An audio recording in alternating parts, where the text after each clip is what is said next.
They weren't built to boast. They were built to move people, not impress them.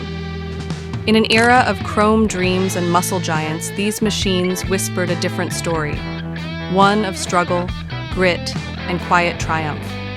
These were the cars made for the forgotten, the working, the poor, and they rolled through history with dignity in every dent. 1. 1960 Volkswagen Beetle. It was round where others were sharp, soft where others were loud. The 1960 Volkswagen Beetle wasn't born to conquer highways. It was made to carry hope.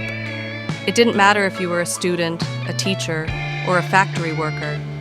The Beetle waited patiently in parking lots like an old friend, reliable and forgiving. Its air-cooled, rear-mounted 1200cc engine clattered with honesty. It didn't rush, it endured. The seats were thin, the dashboard bare, but every inch of it felt like a promise.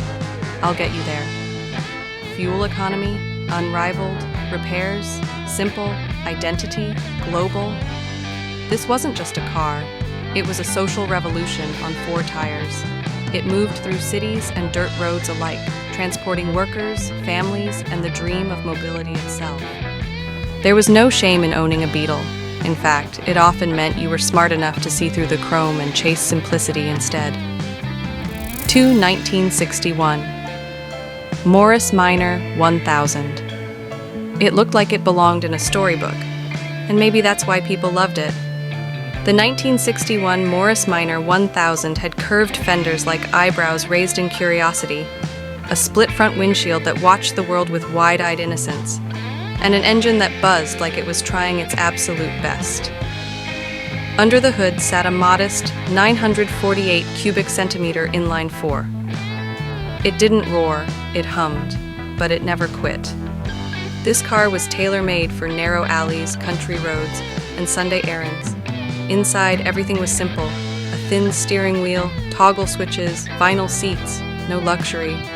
But somehow it felt warm, like stepping into your grandmother's kitchen. For working-class families in Britain and beyond, the Morris Minor 1000 was freedom on a budget. It wasn't fast, but it was faithful. It wasn't stylish, but it was lovable. It became the quiet heartbeat of a nation rebuilding itself, one modest mile at a time. 3. 1962 Fiat 500D, tiny, tough, timeless. The 1962 Fiat 500D was Italy's answer to post-war struggle, a car designed not to impress, but to serve. Just over 9 feet long, it could tuck itself into alleyways no other car dared enter. Its 499 cubic centimeter 2-cylinder engine gave it just enough life to climb the hills of Naples or coast the canals of Venice. It didn't purr, it chattered like an excited child. The cabin? Spartan. 2 bucket seats, a strip speedometer, and not much else. But what it lacked in amenities, it made up in soul. Every scratch told a story. Every squeak was a song of survival. Families squeezed in, groceries stacked up, lovers met under its roof. This wasn't just transportation, it was community in motion. The Fiat 500D never tried to be more than it was, and that's why it became more than anyone expected.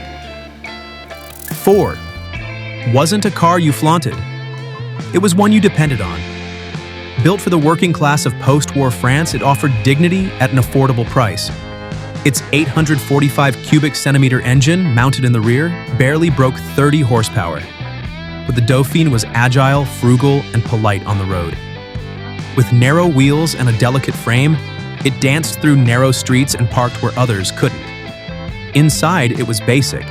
Thin padding, simple knobs, no flash. But it didn't feel cheap. It felt considered. Every component chosen not for prestige, but practicality. This car was for bakers at dawn, seamstresses heading home, for couples saving every franc. It carried lives and dreams quietly, without applause. The Renault Dauphine reminded the world that mobility wasn't a luxury, it was a right. 5th 1963 Citroën 2CV. Some cars are born to impress. The 1963 Citroën 2CV was born to serve. It looked like a tin shed on wheels, and maybe it was. But beneath that corrugated steel was a soul shaped by hardship and invention. Its air-cooled engine was tiny, just 425 cubic centimeters, but it sipped fuel like it was borrowed. The suspension? Designed to cross a plowed field with a basket of eggs in the back and not break one. Inside, it was minimalism perfected. Deck chair seats, hammock style, stretched across an exposed metal floor. No pretense, no indulgence, just engineering that worked. The 2CV wasn't made for the rich. It was made for the farmer, the school teacher, the war widow. It was France on four wheels, gently humming through decades of change. It asked for nothing but gave everything. 1965, Datsun 411. Sedan before Japan roared, it whispered. And the 1965 Datsun 411 was the whisper that turned into a wave. Built for working-class families from Tokyo to Tucson, it was compact, clean-cut, and shockingly dependable. A 1.3-liter engine sat under its modest hood, pushing just over 70 horsepower, yes, but that power was precise, efficient, predictable. The 411's body was boxy but balanced. It didn't chase curves, it embraced utility. Inside, it offered a no-nonsense cabin, plastic trim, metal dashboard, seats that did their job without flair. But the secret was under the surface. Build quality that punched far above its price. Reliability that outlived its rivals. This wasn't a car you bragged about. It was the car you trusted when bragging didn't matter. The 411 showed the world that affordability didn't mean fragility. It meant resilience. 7th, 1960, Austin Mini 850. It was smaller than expectation, but bigger than belief. The 1960 Austin Mini 850 rewrote the rules. Engine sideways, wheels at the corners, a footprint the size of a smile. Its 848 cubic centimeter engine gave it the heart of a boxer, scrappy, fast, full of surprises. It zipped through cities like it had something to prove. Inside, it was simplicity incarnate. A central speedometer, pull-cord door handles, rubber mats. But the magic was in the layout. Room for 4 adults in a car shorter than most trunks. The Mini was more than a people's car. It was a movement. It belonged to the milkman and the Beatles alike. It was blue-collar genius dressed in working-class steel. It didn't just serve the poor. It celebrated them. 1966 Skoda 1000 MB born behind the Iron Curtain. The 1966 Skoda 1000 MB wasn't built to compete. It was built to endure. This was Czechoslovakia's gift to the working man, cheap, serviceable, and shockingly advanced for its price. With a rear-mounted 1.0-liter engine and lightweight monocoque body, it offered solid performance for the price. You didn't need a garage full of tools to keep it running. A wrench, a prayer, and a weekend would do. The design was no frills, but functional. Slab-sided, honest, without pretense. The interior, plastic, fabric, steel, and nothing you didn't need. The 1,000 megabytes wasn't elegant, but it was yours. And in a world of shortages and silence, that meant everything. 1967, Trabant 601. The 1967 Trabant 601 was a punchline to many. But to those who drove it, it was freedom wrapped in cardboard and smoke. Made in East Germany, it was powered by a smoky 600cc two-stroke engine and built from Duroplast, a plastic-like material made from cotton waste and resin. It was noisy, slow, and crude, but it was also yours if you were willing to wait years for one. And once it arrived, it was your escape pod from monotony. Inside, it was toy-like. No real dash to speak of. Seats barely padded, but every part was easy to fix, often with wire and willpower. The Trabant was not a good car, but for the poor, it was the only car, and that gave it meaning far beyond performance. 10. 1964, Subaru 360. They called it the Ladybug, a name as small and endearing as the car itself. The 1964 Subaru 360 was Japan's first real people's car. Light, compact, and powered by a buzzing 356 cubic centimeter two-stroke twin. It weighed under 1,000 pounds. That meant you could carry it, almost. But you didn't need to, it would carry you. faithfully through narrow lanes in crowded cities. Its top speed was a whisper over 60 miles per hour, but it did so with a chirp and a charm. The cabin was cozy, with vinyl stretched over wire frames and an instrument panel no bigger than a postcard. It was made for first-time buyers, young couples, dreamers on tight budgets, and it reminded Japan what self-reliance felt like. 1962 Peugeot 403. Some cars are built to dazzle. The 1962 Peugeot 403 was built to last. It didn't sparkle in showrooms, but it endured on dirt roads, village paths, and the long, cracked highways of forgotten towns. Designed by Pininfarina, it wore its curves with understated elegance, a kind of quiet class that never begged for attention. Its 1.5-liter four-cylinder engine wasn't fast, but it was dependable. It started in the cold. It endured in the heat. It chugged along, mile after mile, like a working dog bred to serve. The cabin was simple but sturdy. Thick cloth seats, big dials, robust switches.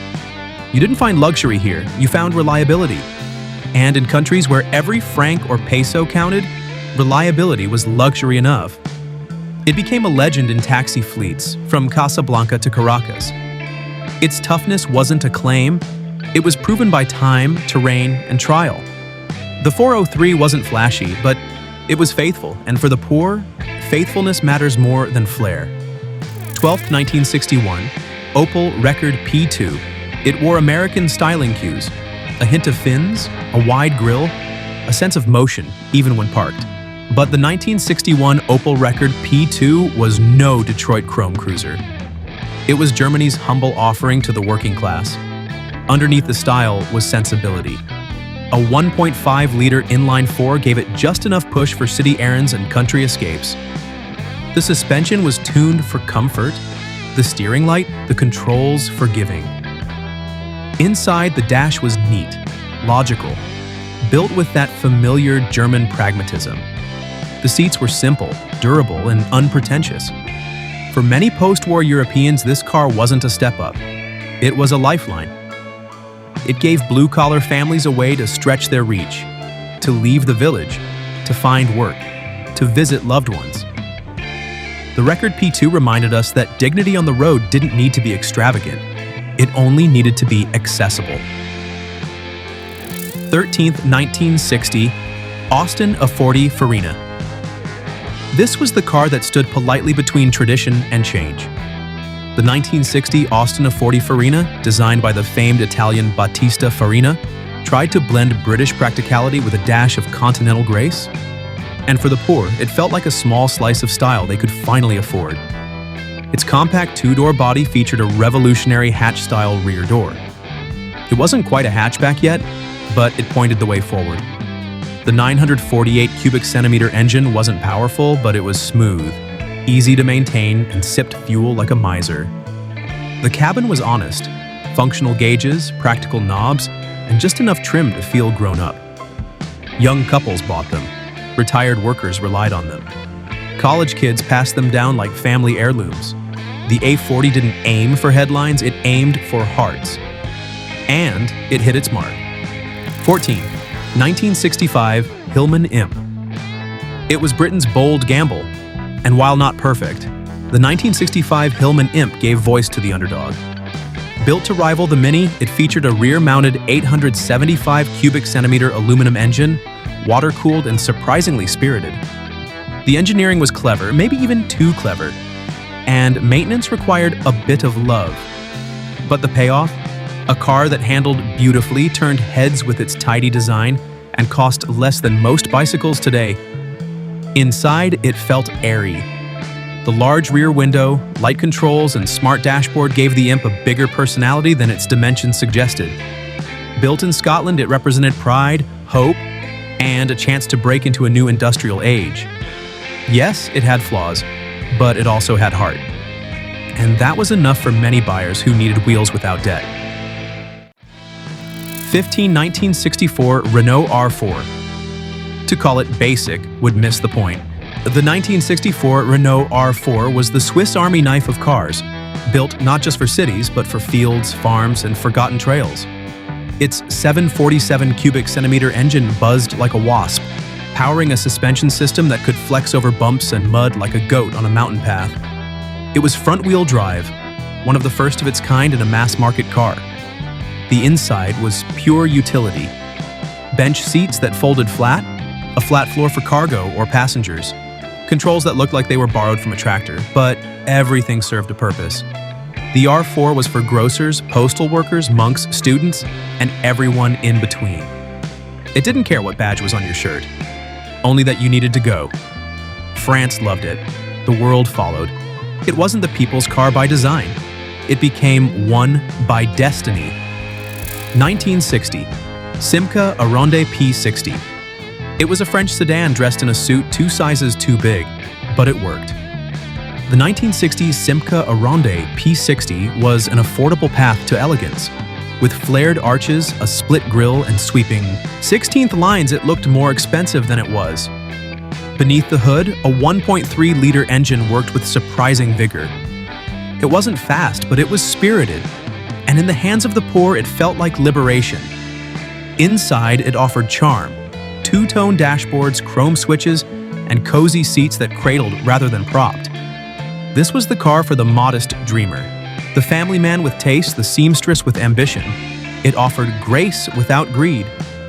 1967, NSU Prince 4. It looked like a shrunken Chevrolet Corvair, but the 1967 NSU Prince 4 was very much its own machine. With a high-pitched 598 cubic centimeter 2-cylinder engine mounted in the rear, it scuttled through traffic like a wind-up toy. Always eager, always unexpected. It was cheap, not just in price, but in spirit. No radio, minimal trim, and gauges that told only the bare necessities. But what it lacked in glamour, it made up in agility. It was a favorite among students, retirees, and first-time buyers. Easy to park, even easier to maintain. The Prince didn't need to win races. It just needed to start every morning. And it did. 1963, Volvo PV544. The shape was old-fashioned, rounded, heavy. A car that looked like it belonged to another time. But the 1963 Volvo PV544 was the sleeper hero of the poor, rugged, safe, and shockingly quick for its price. Under the hood lived a 1.8-liter B18 engine that refused to die. Many PVS went hundreds of thousands of miles. Some are still going. Inside, it was plain. A steel dash, thick gauges, stiff knobs. But it felt like it could survive a crash with a building, and often did. In Sweden and beyond, it was the people's tank. Slow, steady, and built like it cared about your life.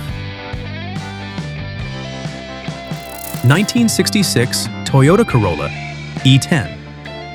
This was the quiet beginning of a storm. The 1966 Toyota Corolla E10 didn't roar onto the scene. It crept in, reliable, restrained, and perfectly built for the working poor. Its 1.1-liter engine was tuned for economy, not emotion. But that engine would outlive the decade, the driveway, and sometimes the owner. Inside, it was clean and Spartan. Vinyl everywhere. A 3-dial dash, manual everything. But it never felt disposable. This was the start of Toyota's global empire. Not on marketing, but on trust. And trust is everything when you have little to spare. 20th, 1960, Ford Anglia 105E. It had a backward slanted rear window and a forward-thinking purpose. The 1960 Ford Anglia 105E was Ford's answer to the economy car question. And it answered with style and sensibility. Its 997 cubic centimeter Kent engine was modest but willing. The gearbox was sweet, the ride stable, the body light enough to feel nimble even in tight corners. Inside, it was bare, but never bleak. Simple seats, a shelf of a dashboard, pull knobs instead of buttons. It was the car for tradesmen, apprentices, and working mothers. It said, "You've earned the road, and now it's yours." These weren't supercars, they were survival machines, built not to impress, but to uplift. They carried the poor not just across roads, but into possibility. If you love stories where steel meets struggle, subscribe for more machines that moved history's forgotten voices. Because dignity always deserves a full tank.